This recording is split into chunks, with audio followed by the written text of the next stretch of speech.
bagian kakinya. Ya. Jadi ini tertutup begini, jadi tidak membuka begini, ya. Tutup seperti ini. Nah, enggak pakai tutup aja. Udah.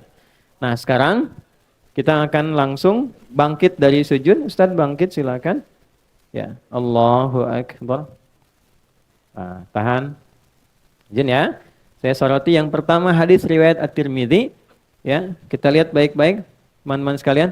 Yang pertama, kaki sebelah kiri, pastikan kiri ya. Kaki yang kiri dilipat begini lalu diduduki. Sudah? Nah, bisa dilihat posisi di sini sudah bagus, yang kiri dilipat begini, nah lalu diduduki. Dah? Dibentangkan. Bentangkan itu dalam bahasa Arabnya tuh firash. Oke, sehingga membuat nyaman. Jadi bentangkan dengan nyaman. Kalau ada masalah bengkak jangan dipaksain. Bentangkan, duduk sampai terasa enak. Yang kanannya tegakkan, jarinya dilipat menghadap ke arah kiblat. Ya. Ini yang kanan, ya, tegakkan, jarinya dilipat menghadap ke depan ke arah kiblat. Itu sudah bagus posisi kakinya. Jelas? Baik, ini dulu. Kemudian badan ini tegak, tidak bungkuk ke depan, tidak ke samping kanan, tidak ke kiri atau ke belakang. Tegak saja. Pandangan, ini pandangan ke tempat sujud ke depan. Baik. Nah, ada juga yang ulama mengatakan pandangan ke depan, diboleh depan atau tempat sujud. Karena itu dianjurkan berpakaian yang pantas, yang baik, sehingga tidak mengganggu dari pandangan orang lain. Oke? Pakai sholat, pakai kaos, tutup aurat, bagus. Depannya Ronaldo, belakangnya Messi misalnya, kan jadi masalah tuh, gambar-gambar repot. Kemudian tangan ini, nah diletakkannya itu di atas lutut sedikit, bagian paha ujung dekat ke lutut. Ya, jadi bukan nutup lutut begini atau ditarik ke belakang begini, cukup didekatkan ke lutut dan terurai begini. Terurai saja, santai saja gitu ya, tidak menekan begini atau melepas begini, terurai seperti biasa begini. Jelas sampai sini? Kita tadi setelah mendengar bersama uraian bahwa sujud itu kan posisi paling dalam saat seseorang merendah dengan menempelkan bagian terhormat di kepalanya kan? Berarti kan? Seorang yang biasa merendah di hadapan Allah, maka Allah akan mengangkat derajatnya dengan lebih baik dibandingkan orang yang selalu meninggikan dirinya. Kalau Anda baru sampai level ruku, Allah angkat. Tapi baru sampai i'tidal. Diangkat derajat i'tidal. Tapi kalau Anda sudah bisa sujud, Allah angkat dalam posisi yang santai, sambil duduk pun anugerah datang. Itulah sebabnya orang yang sujudnya baik dan sempurna, minimal akan diberikan pada keadaan dirinya 6 hal, hadis riwayat Ibnu Abbas, atau maksimal sampai 8 hal dalam kehidupannya. 1 ampunan, Rabbighfirli. 2 kasih sayang, warhamni. 3 penjagaan dari sifat buruk, wajburni. 4 diangkat derajatnya, warfa'ni. 5 diberikan limpahan rizki bahkan tak terbatas, warzuqni. 6 diberikan petunjuk dalam menjalani segala hal, wahdini. Ya, kemudian yang ke-7 diberikan penjagaan hadir dalam lingkungan yang sehat dan baik, wa'afini. Ke-8 dijaga dari perbuatan-perbuatan salah, fa'fu anni. Oke? 8. Bisa 6 dengan 2 bagian terakhir itu tidak dimunculkan karena terwakili dari yang sebelumnya, atau 8 dimunculkan lagi untuk penegasan sebagai penguat. Baik.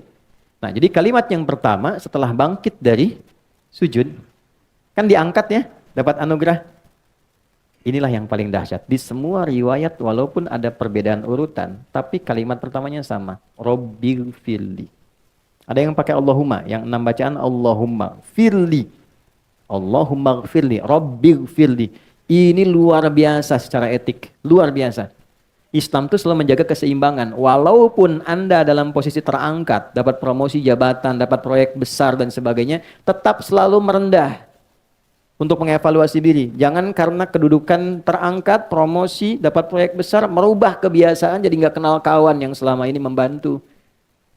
Nggak nyapa teman gitu, stylenya berubah. Nggak apa-apa membentuk kepribadian yang lebih baik dengan posisi tinggi, tapi tetap humble itu penting.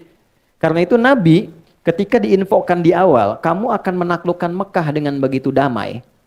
Dan banyak orang masuk Islam, tapi bagian akhirnya itu indah. Bukan senang-senang, bukan pesta. Lihat kalimatnya. Idza jaa nasrullahi wal fath wa ra'aitan nasa yadkhuluna fi dinillahi afwaja fasabbih bihamdi rabbika wastaghfir. Malah diminta istighfar. Coba Anda bayangkan, pemimpin besar menaklukkan satu wilayah yang selama ini tidak mudah, mengeluarkan beliau dari situ, diusir, dihina, dipersekusi, temannya dieksekusi. Begitu diinfokan, kamu akan masuk ke situ dengan damai, tenang, nyaman, orang banyak masuk Islam. Tapi perintah Qurannya apa? Istighfar ya. Kenapa? Supaya jangan ada perasaan jumawa saat masuk seakan merasa yang paling hebat. Padahal yang mengantarkan Allah. Kalau ditugaskan di perusahaan baru, Anda masuk ke ruangan, dihadapkan pada karyawan, jangan merasa tinggi dulu. Siapa yang mengantarkan Anda ke situ? Bersikaplah humble biasa. Hargai orang-orang di sekitarannya. Apresiasi kinerja mereka. Terima kasih dengan kinerja Anda semua yang ada di sini. Anda membantu saya untuk hadir berpartner bersama Anda hadir di sini. Walaupun memang penugasan kepada saya sebagai seorang pimpinan, ini tidak mengurangi kinerja dan kebersamaan kita sebagai seorang teman. Ini spirit pertamanya. Jadi kalau ditempatkan dalam posisi tinggi yang nyaman pun, jangan lupa untuk koreksi diri. Itu poinnya. Dan ini diajarkan dan perintah langsung dari Allah kepada Nabi SAW. Orang yang terbiasa menempatkan diri seperti itu dalam setiap kondisi dan keadaannya, maka apa yang terjadi? Warhamni. Allah turunkan rahmat yang menyayangi dan meliputi ia dalam setiap gerak dan langkahnya. Warhamni.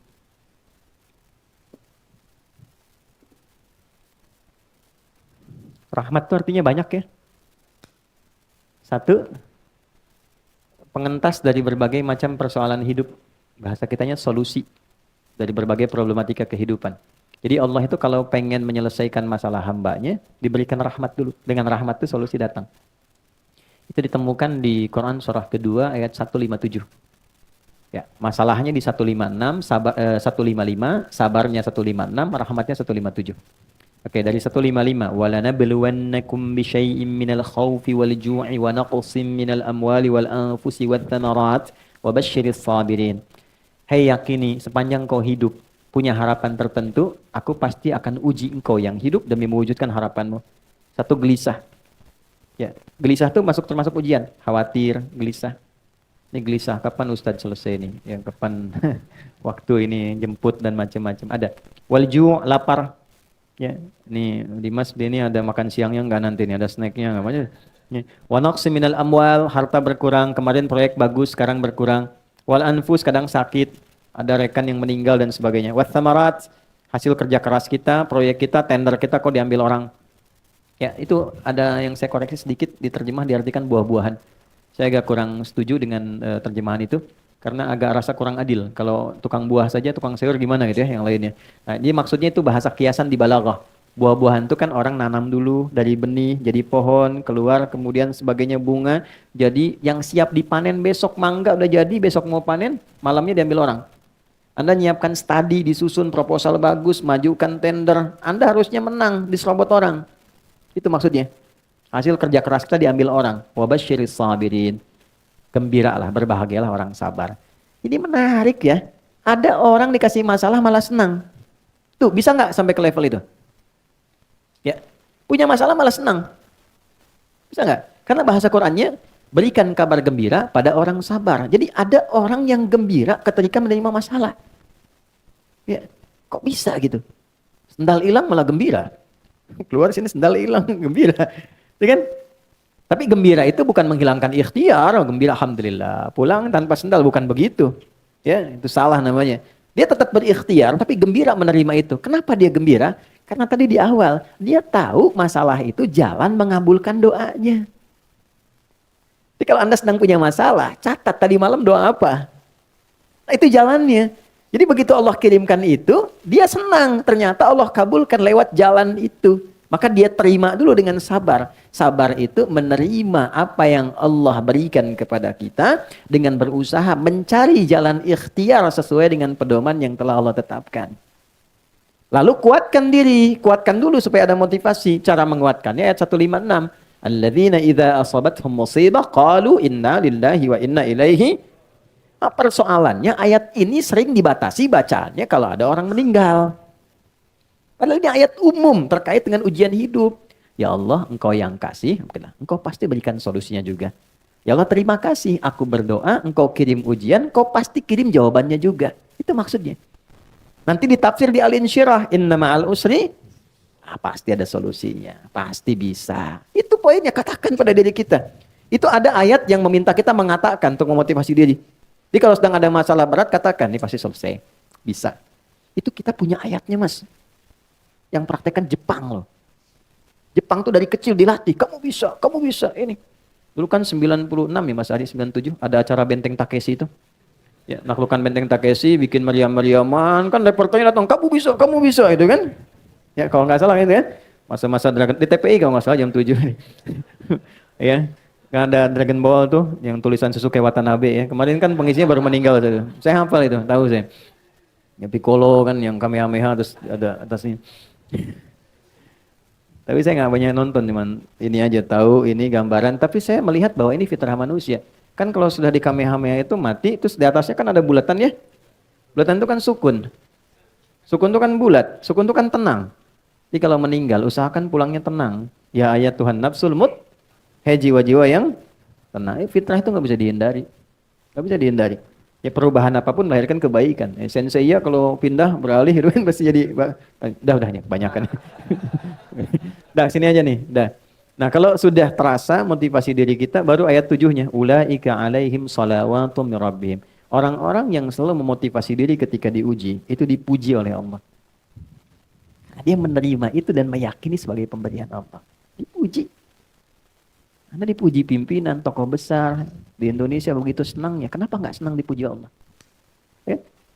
Setelah dapat pujian, warahmah, ulaika alaihim salawatum min rabbihim warahmah. Ini dikasih rahmat, begitu rahmat diberikan, wa ulaika humul muhtadun.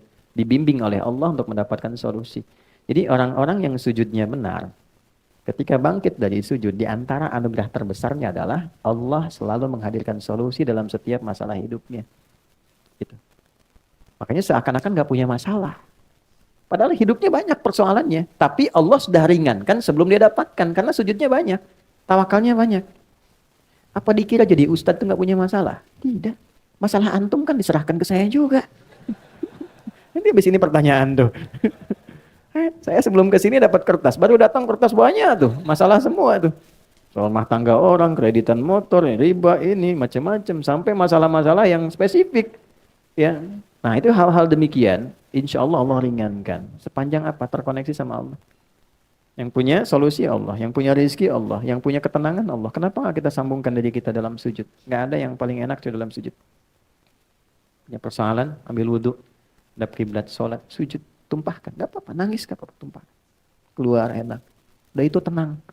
Allah tuh ngasih tenang dulu sebelum solusi. Itu pasti tenang dulu. Kalau sudah tenang, jiwanya nyaman. Jiwa yang tenang melahirkan kreativitas yang cemerlang. Catat tuh, bikin status.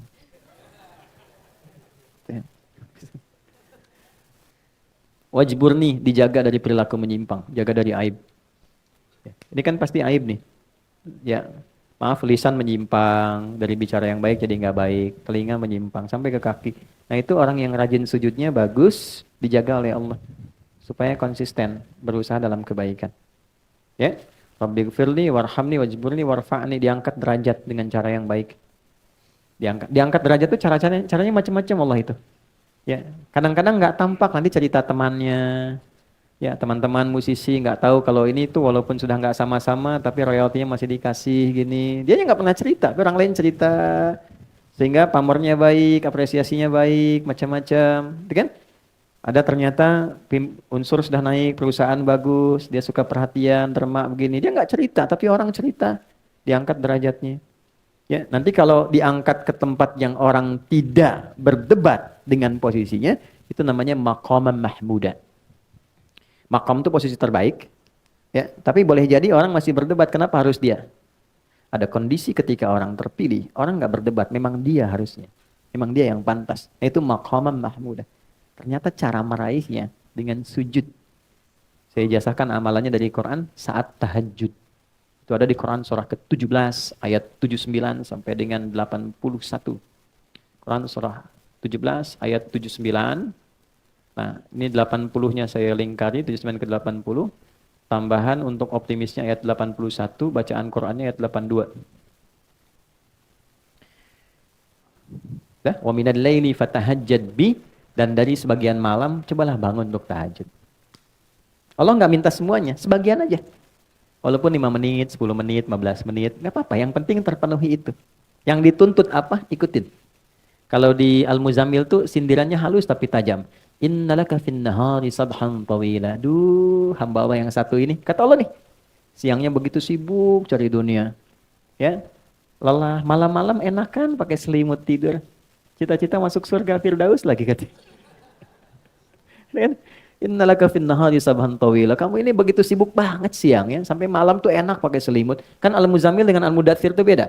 Kalau Mudaththir dithar, selimut melindungi dari kegelisahan, ketakutan. Kalau Muzammil selimut kayak teman yang bikin tidur tuh jadi enak. Kayak punya teman dengan berselimut tuh. Nah, itu maksudnya. Di suratnya Al-Muzammil. Kamu ini kok sibuk banget ya katanya. Pagi sampai siang sampai ke malam, pas malam tidur pakai selimut kayak jadi teman, enak banget. Cita-cita masuk surga. Bangun dong dikit. Ya, bangun malammu, sentuhannya akan kuat kepada jiwa. Bukankah ini yang sering kau ingin mohonkan kepada Allah untuk mengabulkan permintaanmu? Faqra'u ma tayassara minal Qur'an. Bangunlah, baca walaupun sedikit. Ya, jadi tuntutan Quran itu cuma bangun aja, baca walau sedikit. Itu aja. Walaupun cuma sebentar, Al-Falaq, An-Nas, yang penting terpenuhi dulu. Witir, 1 rakaat aja, tunaikan dengan ikhlas. Baca surat Al-Ikhlas. Satu, bangun, sujud, minta. Begitu terpenuhi poinnya, ini naik. Asa ayyab'atsaka rabbuka maqaman mahmuda. Hal pertama yang Allah berikan maqaman mahmuda. Nih warfa'ni. Ya, jadi kalau mau diangkat derajat itu ada 2 caranya. 1 pakai iman, 2 pakai ilmu. Pilih di antara 2 ini. Kalau pakai iman jalannya ibadah. Perbanyak ibadah, derajat Anda terangkat. Yang kedua ilmu. Ilmu makin tinggi, derajat Anda meningkat. Ya, S1 dengan S2 salarinya kan beda. Dengan S3 lain, tempat kerjanya sudah beda, itu sudah hukum. Itu ada di Quran surah 58 ayat 11. Yarfa'illahu alladhina amanu minkum walladhina utul ilma darajat. Wajburni warfa'ni warzuqni. Nah, rizki ini. Ya, rizki, perkara rizki ini enggak gelisah. Ini sering kali ini yang jadi persoalan dalam kehidupan rizki. Ya, maaf, jangan dibatasi pada uang saja ya. Uang, materi material itu rizki. Ya, pasangan itu rizki, keturunan rizki, ketenangan itu rizki. Orang sering abai dengan ketenangan. Saya perhatikan ada masalah nanti, ya, postmodern itu ada salah satu yang Nabi pernah mengingatkan dengan sangat kuat bahwa ada kondisi orang itu fokus sekali pada materi sehingga lupa dengan hal-hal yang paling substansial. Contoh begini, maaf dengan kalimat ini. Kalau suami itu di antara tugasnya apa?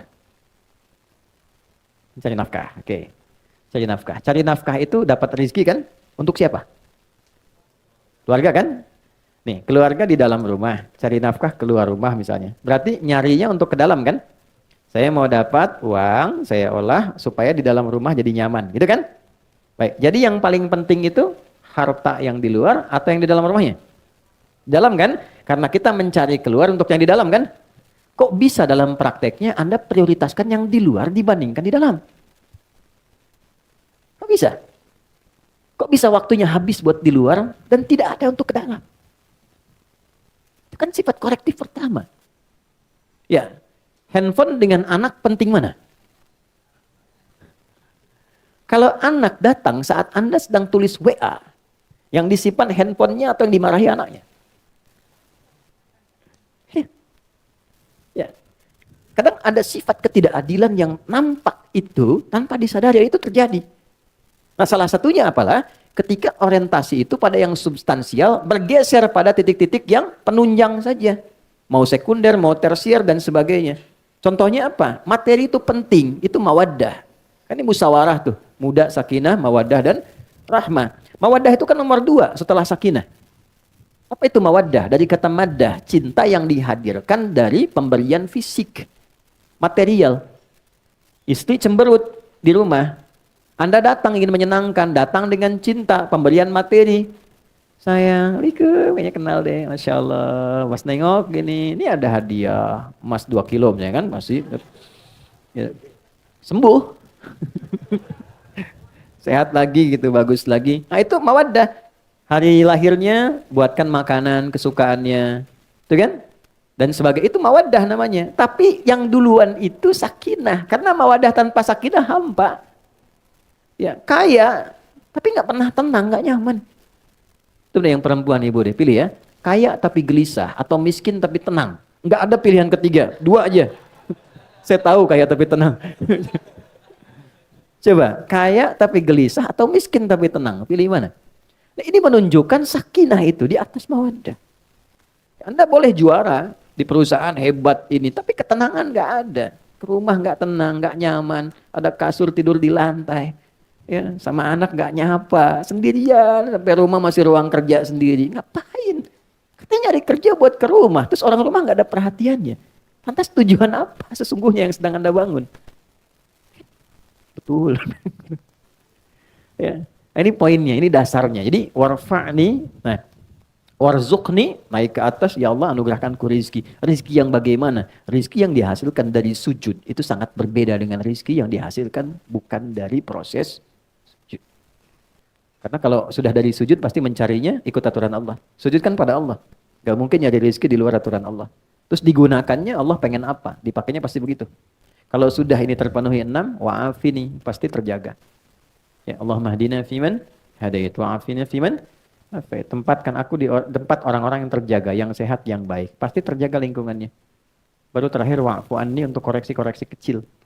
Ya, kalau ada yang kurang tepat dipalingkan sehingga jadi lebih baik, ngelihat yang salah langsung paling kepada yang benar, itu korektif koreksi kecil yang menjaga kita secara detail. Nah, itu kesimpulannya, orang-orang yang terbiasa sujud dengan baik, maka Allah akan angkat derajatnya dalam keadaan yang nyaman, tenang. Yang selanjutnya dalam keadaan tenang dan nyaman pun tetap tidak menghilangkan sifat tawadhu'nya dan kepasrahannya untuk berhamba kepada Allah. Yang dengan itulah dia mendapatkan anugerah-anugerah melimpah selama hidupnya sampai dia wafat menjadi hamba yang sempurna. Nah, sujud gambaran dari sifat ibadah. Orang yang ibadah disebut dengan abdun. Jamaknya disebut dengan ibadun.